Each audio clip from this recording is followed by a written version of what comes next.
Good morning, Little Masters, and welcome back to today's Tolkien Times, a Prancing Pony podcast production. I'm the Man of the West, and after spending 40 weeks of Third Age Thursdays doing deep dives into the poetry and songs from the Lord of the Rings, we have moved on to something else this series with our look at Middle-earth artifacts of the Third Age. We began with Glamdring, Orcrist, and Sting, before wrapping up The Hobbit with a look at the Arkenstone. Last week, we dove deep into the history, what there is of it, of Narsil, its reforging as Andoril, and the famed ring of Barahir.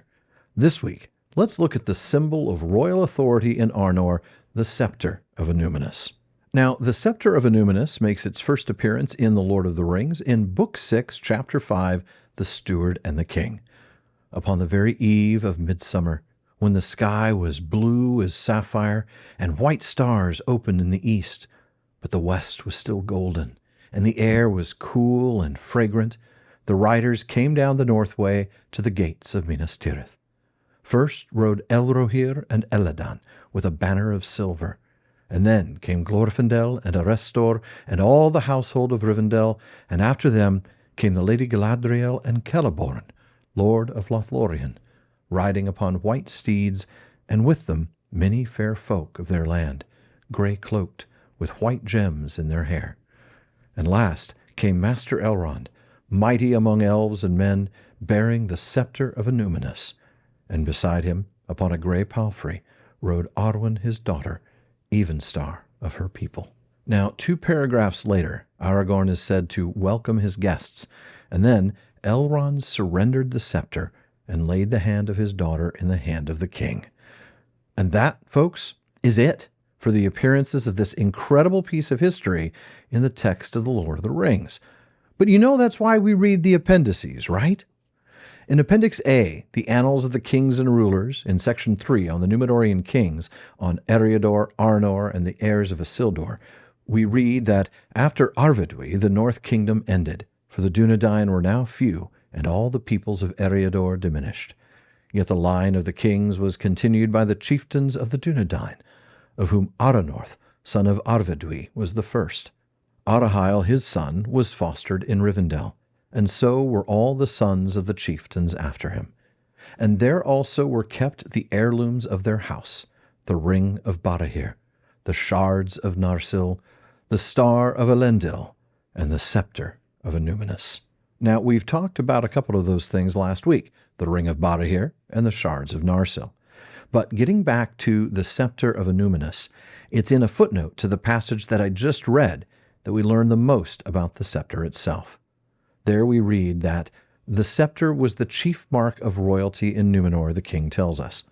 Indeed, the Sceptre of Númenor was the symbol of royal authority in the Island Kingdom, so it is no surprise that the tradition continued, at least in the north, as the footnote goes on to point out. That was also so in Arnor, whose kings wore no crown, but bore a single white gem, the Elendilmir, star of Elendil, bound on their brows with a silver fillet. And yes, we'll be talking about the Elendilmir next week.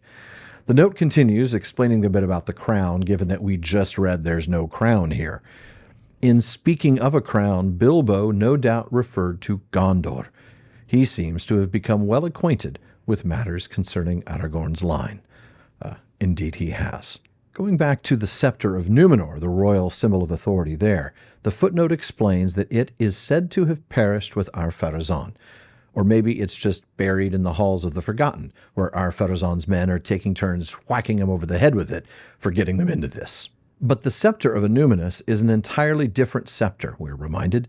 That of Annúminas was the silver rod of the Lords of Andúnié, and is now perhaps the most ancient work of men's hands preserved in Middle-earth. It was already more than 5,000 years old when Elrond surrendered it to Aragorn. Now, as a reminder, the Lords of Andúnié came into being when the eldest child of the 4th king of Númenor, Tar Elendil, was born. Instead of a son, his eldest child was a daughter, Silmarien. Now, as a woman, she was unable to receive the Sceptre of Númenor and become the ruling queen. Instead, Tar Meneldur took up the scepter and became king. In the meantime, Silmarien married and had a son, Valandil. Tar Elendil then created the title Lord of Andúnié for his grandson. The lords of Andúnië continued until Ar-Pharazôn stripped Amandil of the title. He was the father of Elendil, and the title was not revived before the downfall. But one of the treasures that the faithful were able to save from Númenor was the silver rod that was the scepter of the lords of Andúnië. Now it would be the Sceptre of Annúminas, the symbol of royalty in the northern of the kingdoms in exile, Arnor.